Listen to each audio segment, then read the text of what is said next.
video game review. Sherman's heads-up display For the Xbox 360, PS3, Wii, Nintendo DS, PC.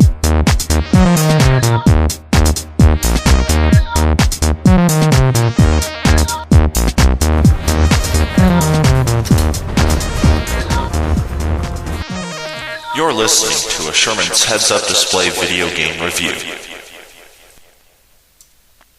Hey everybody, it's Sherman here, and it's time for another review here on Sherman's Heads-Up Display video game review. When an RPG is released on a console, we are led to believe the game will play like classic Final Fantasy or Dragon Quest, but when it comes to Infinite Undiscovery, we are sent in a whole other direction. Infinite Undiscovery was released for the Xbox 360 early September by Square Enix, most famous for the Final Fantasy series. The game puts you in the place of Capel, a young warrior who must lead a group of rebels to large monoliths called chains, which are holding the moon to the world. From there, you destroy them, freeing the moon from the world's grasp.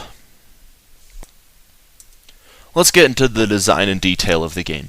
When it comes to the design of an RPG, especially one released by Square Enix, then it has to meet certain standards that the public view as a normal RPG.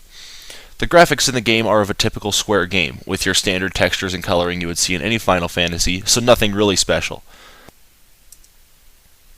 The characters' faces seem to all be the same, but with some variations based on gender and age. The detail of the game's environments is pretty neutral as well, with forests looking like forests, and deserts looking like deserts, so still nothing special. Now on to the sound and audio. The sound and audio part of the game is usually what pulls everyone into the game itself. But when you get into a battle, you have your battle theme, which is always the same until it comes to a boss battle, where it's a little more dramatic. Voice work is pretty much down the drain. The game, since it was first made for the Japanese market, the characters' mouths move along with the original Japanese voices. Too bad you couldn't on Japanese vocals and English subtitles. Only if.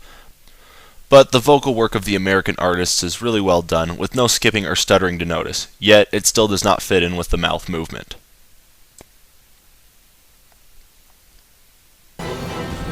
Now on to the gameplay. As we have seen with the Final Fantasy series, the way to enter a battle is just to walk into a certain spot on the floor, and then the screen spirals into a battle. That is not the case with this game though. Enemies are of course abundant in this game, but the fight system is more set up as a target and slash system, or as most of the gamers know it, a hack and slash. If you still don't understand, play Kingdom Hearts or Kingdom Hearts 2, and then you'll get it. The lackluster part of the entire thing is the targeting system, which never locks onto a single enemy. The target jumps from one enemy to the other, so trying to beat a boss with 7 smaller enemies around is a challenge on its own, targeting-wise of course. One great thing with the game, though, is the ability to control your party with a simple push of a button.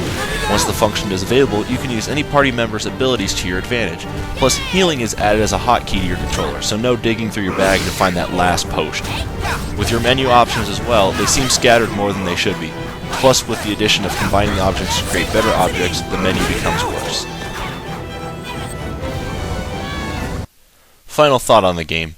Role-playing games have amazed us, disappointed us, and bored us to death in the past. Yet this game takes all three and rolls it into a program and burns it onto 2 discs.